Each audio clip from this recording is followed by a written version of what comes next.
केंद्रीय मंत्री ज्योतिरादित्य सिंधिया ने ग्वालियर में केंद्रीय बजट 2025-26 को लेकर पत्रकार वार्ता की। इस दौरान उन्होंने बजट का विस्तृत ब्यौरा दिया, साथ ही बजट की उपलब्धियों का उल्लेख भी किया। इस दौरान उन्होंने विशेष फोकस इनकम टैक्स को लेकर किया। उन्होंने बताया कि 12 लाख तक की आय वाले भारतीय नागरिकों को किसी भी प्रकार का इनकम टैक्स नहीं देना पड़ेगा। इस दौरान उन्होंने बताया कि जल्दी ही डाक विभाग को एक लॉजिस्टिक ऑर्गेनाइजेशन के रूप में तैयार कर लिया जाएगा। साथ ही ब्रॉडबैंड और इंटरनेट जैसी सुविधाओं को गांव देहात दूर दराज तक बड़े स्तर पर पहुंचाया जाएगा। तकनीकी यंत्रों के माध्यम से इस विस्तार को आम नागरिक की पहुंच में लाया जाएगा, ताकि किसी प्रकार की तकनीकी समस्याओं का किसी को सामना न करना पड़े। ग्वालियर में केंद्रीय बजट 2025-26 को लेकर पत्रकार वार्ता की केंद्रीय मंत्री ज्योतिरादित्य सिंधिया ने, और बजट की उपलब्धियों का भी उन्होंने उल्लेख किया। साथ ही विशेष फोकस इनकम टैक्स को लेकर किया। उन्होंने बताया कि 12 लाख तक की आय वाले भारतीय नागरिकों को किसी प्रकार का इनकम टैक्स नहीं देना पड़ेगा, और डाक विभाग को एक लॉजिस्टिक ऑर्गेनाइजेशन के रूप में तैयार कर लिया जाएगा। साथ ही बहुत सारी योजनाएं हैं जिन्हें गांव देहात तक दूर दराज तक बड़े स्तर पर पहुंचाया जाएगा। तो ज्योतिरादित्य सिंधिया ने ये केंद्रीय बजट 2025-26 को लेकर पत्रकार वार्ता की और समीक्षा की, साथ ही इस बजट की उपलब्धियों तक सबको पहुंचाया। प्रधानमंत्री नरेंद्र मोदी जी की तीसरी टर्म की सरकार,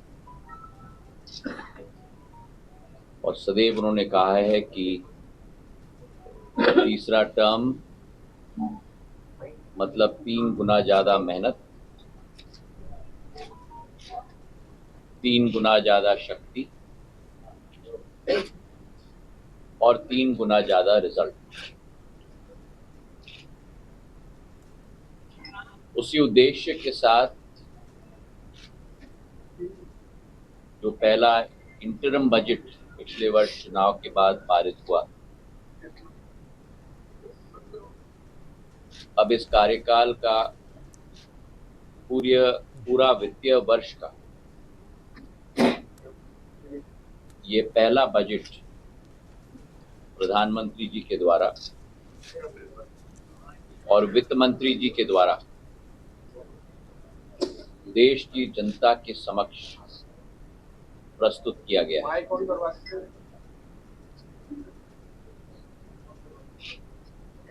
ये कल्याणकारी बजट केवल नहीं, पर कल्याणकारी और विकासशील बजट होने के अतिरिक्त जो भारत की सफर है,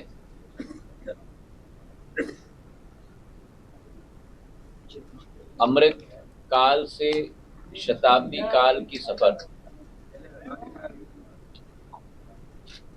2047 तक, जब प्रधानमंत्री जी का संकल्प, भारतीय जनता पार्टी का संकल्प और देश के हर वासी का संकल्प कि भारत को एक आत्मनिर्भर देश के रूप में परिवर्तित करना है,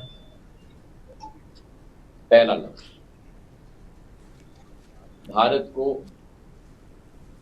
एक विकसित देश के रूप में परिवर्तित करना है, दूसरा लक्ष्य।